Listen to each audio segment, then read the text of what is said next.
Ang Pasko dumdum sa madamo nga tumuluo bilang pagkabunag ni Hesukristo.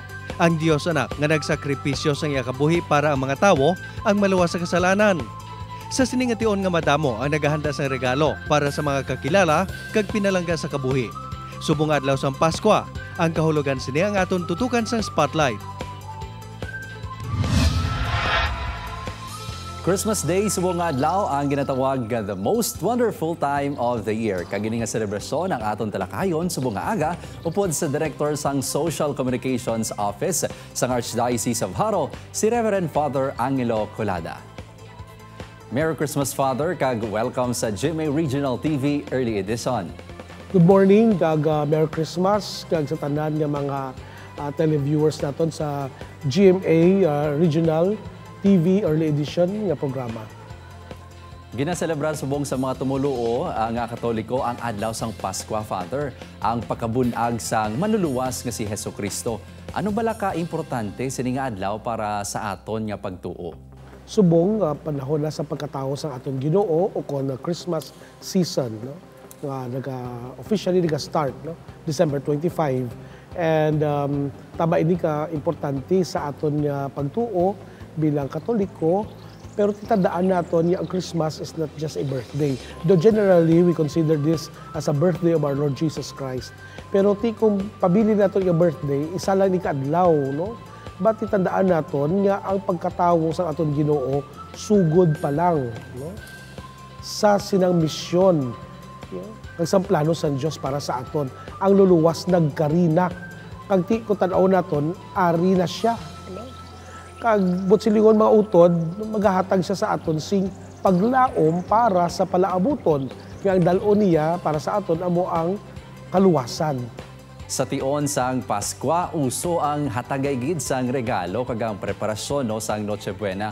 Pero Father, hindi man lipod niya mayara gid sang may mga wala sang nabaton kag kun sa handa naman medyo apektado sang ginatawag naton nga pagkapuraot. Ang regalo bala kag ang handa nga pagkaon dapat gid bala nga kabahin sang selebrasyon sang Pasko, Father? Ang mga pagkaon kag mga regalo kabahin gid sang aton sa same panahon sa Pasko, no? Pero we know nga tungod sa kapigaduhon, sa pangabuhi, so hindi giba manigar nga iba na makauturan nato nag-suffer. So tandaan natin mautod, no, nga ang panahon sa Pasko is also a time of sharing. So kumiyara kita, ipaambit naton labi na gid sa mga kauturan naton nga kinahanglan agud maging malipayon man ang ila nga Christmas. Subong adlaw kadamaan sang aton mga tumuluo ang nagasimba kag nagatipon ang mga pamilya. Father, ano bala ang ideal nga pamaagi naton sa pagselebrar sang sining adlaw?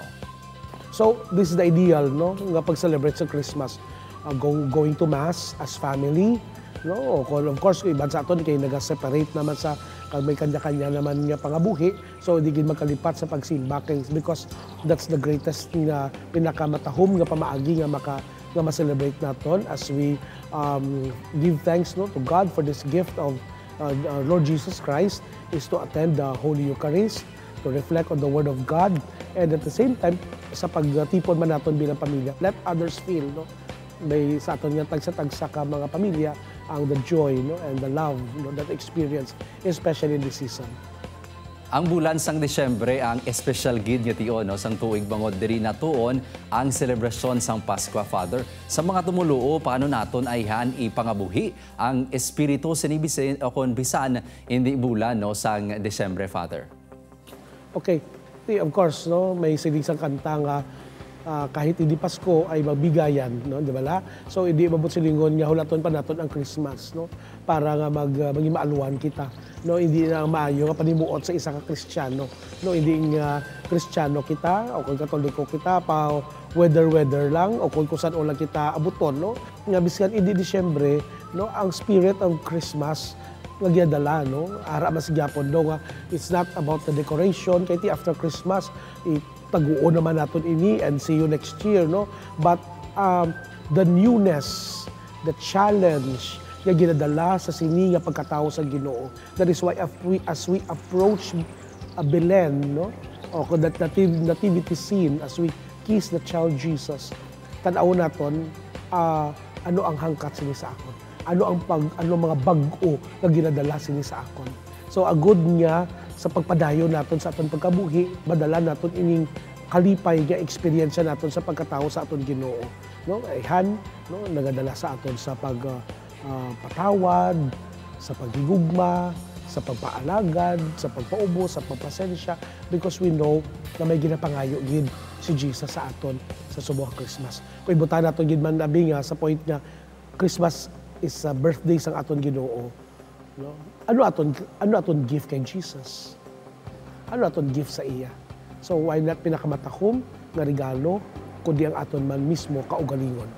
Padre, madamo gid salamat sa tion nga ginhatag nimo sa GMA Regional TV Early Edition. Sa liwat no, Merry Christmas.